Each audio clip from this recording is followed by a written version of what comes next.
Kemudian mengenai beberapa ada kenaikan, tapi di Jakarta sampai dengan hari ini kami memantau harian, inflasinya masih terjaga dengan baik. Sehingga demikian nggak perlu panik buying karena semua kebutuhan utama itu stoknya lebih dari cukup. Presiden Amerika Serikat Donald Trump mengisyaratkan akan mengakhiri perang di Iran dalam waktu 2 pekan mendatang. Trump menyebut sebagian besar target operasi militer di Iran kini telah tercapai.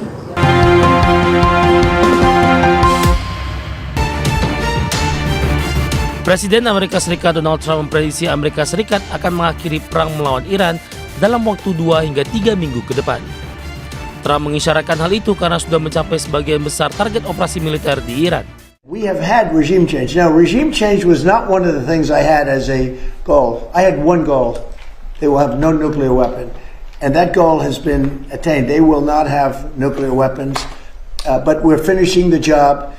And I think within maybe 2 weeks, maybe a couple of days longer to do the job. But we want to knock out every single thing they have. Now, it's possible that we'll make Trump juga mengklaim kemampuan militer Iran telah melemah secara signifikan akibat serangan udara yang dilancarkan oleh Amerika Serikat. Menurut Trump, Iran membutuhkan waktu 15 hingga 20 tahun untuk membangun kembali kekuatan militernya. Trump turut menyebut telah terjadi perubahan kepemimpinan di Iran setelah tewasnya pemimpin tertinggi Ayatollah Ali Khamenei dan menilai kepemimpinan baru di negara tersebut lebih moderat. Namun ia menegaskan bahwa perjanjian dengan Iran bukanlah syarat mutlak untuk mengakhiri perang. Menurut Trump, Amerika Serikat akan menarik diri setelah memastikan Iran tidak mampu memperoleh senjata nuklir. Trump bahkan mengklaim bahwa rezim yang berkuasa saat ini lebih baik dibandingkan kepemimpinan sebelum perang. Berbagai sumber dari Exchange.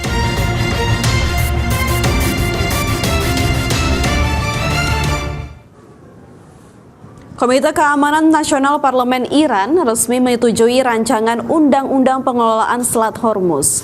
Rencana ini mencakup pengenaan tarif tol bagi kapal yang melintas hingga larangan pelayaran bagi armada Amerika Serikat dan Israel di jalur air paling vital di dunia tersebut.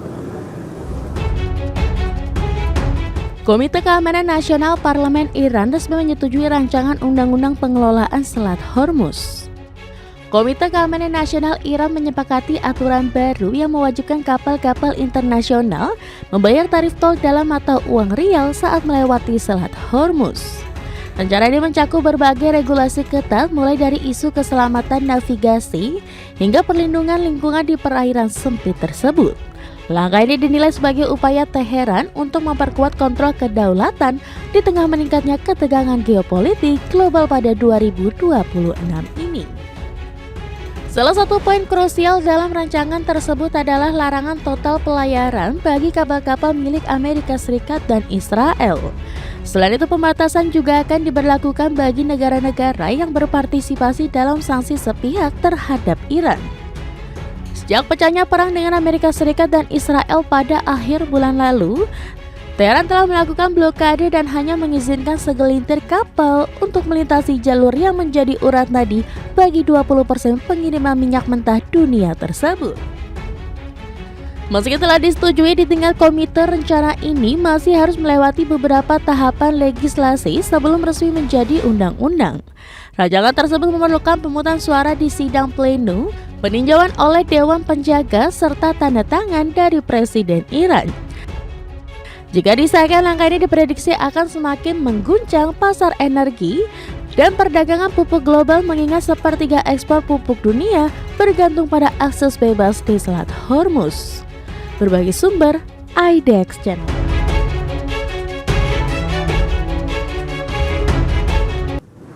Ya, pemerintah Provinsi DKI Jakarta mendukung pelaksanaan kebijakan WFH bagi ASN setiap hari Jumat. Gubernur DKI Jakarta Pramono Anung menegaskan akan menindak tegas aparatur sipil negara yang menyalahgunakan kebijakan WFH setiap hari Jumat. Sanksi yang akan diberikan berupa pembinaan terhadap ASN yang melanggar ketentuan tersebut. Pramono menyebut sesuai surat keputusan WFH yang dikeluarkan pemerintah pusat, kebijakan baru ini tidak diberlakukan untuk seluruh ASN. Pegawai yang bekerja pada sektor pelayanan publik tetap pergi ke kantor saat hari WFH. Pemprov DKI Jakarta akan mengatur proporsi WFH dalam rentang 25 hingga 50% untuk pegawai yang bersifat administratif. Yang kedua berkaitan dengan work from home yang sudah diputuskan oleh pemerintah pusat setiap hari Jumat, maka pemerintah DKI Jakarta akan mengikuti itu. Sehingga demikian nanti ada 2 hari yang ada pengaturan khusus. Setiap hari Rabu tetap untuk transportasi umum dijalankan. Sedangkan hari Jumat kita akan menerapkan work from home.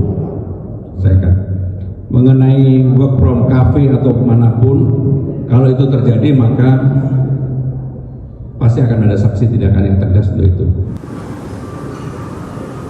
Kementerian Ketenagakerjaan menghimbau para pemimpin perusahaan swasta, BUMN dan BUMD untuk menerapkan kegiatan work from home kepada pekerja selama 1 hari dalam seminggu.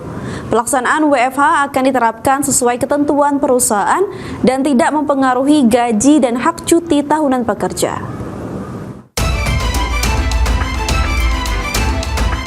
Pemerintah melalui Kementerian Ketenagakerjaan mengimbau para pemimpin perusahaan swasta, badan usaha milik negara, dan badan usaha milik daerah untuk menerapkan kegiatan work from home kepada pekerja selama 1 hari dalam seminggu.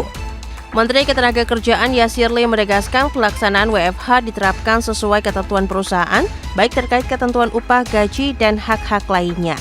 Pelaksanaan WFH juga dipastikan tidak akan mengurangi jatah cuti tahunan berjalan. Yasirli memastikan kebijakan WFH dapat dikecualikan untuk sektor tertentu seperti sektor kesehatan dan farmasi, sektor energi, serta sektor infrastruktur dan sektor pelayanan masyarakat seperti jalan tol, air bersih, dan pengangkutan sampah. Perusahaan swasta, badan usaha milik negara BUMN, dan badan usaha milik daerah BUMD dihimbau untuk 1. Menerapkan work from home WFH bagi pekerja atau buruh selama 1 hari kerja dalam 1 minggu sesuai kondisi perusahaan, dan jam kerja WFH diatur oleh perusahaan. Aturan penerapan WFH sekali dalam seminggu ini bertujuan untuk memperkuat ketahanan energi nasional di tengah gejolak ekonomi global. Selain itu, WFH juga diharapkan mampu mendorong pola kerja yang produktif, adaptif, dan berkelanjutan. Tim Liputan, IDEX Channel.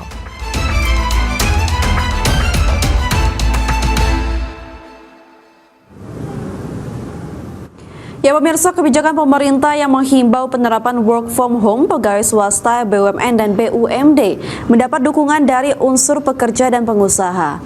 Imbauan WFH ini diharapkan tidak mengurangi hak-hak pekerja.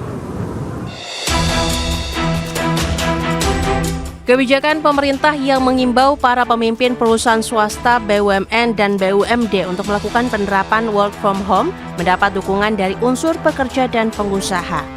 Anggota Lembaga Kerjasama Tripartit Nasional dari unsur pekerja Carlos Raja Guguk berharap imbauan WFH ini tidak mengurangi hak pekerja. Kebijakan ini juga bisa menjadi momentum transformasi budaya kerja. Kami berharap kebijakan penerapan work from home ini di setiap perusahaan tidak mengurangi hak-hak pekerja buruh. Sekali lagi ya, tidak mengurangi hak-hak pekerja buruh di tempat kerjanya. Kemudian selain itu kami berharap agar momentum transformasi budaya kerja nasional dapat memperkuat kolaborasi antara serikat pekerja, serikat buruh dengan pengusaha dan juga dengan global.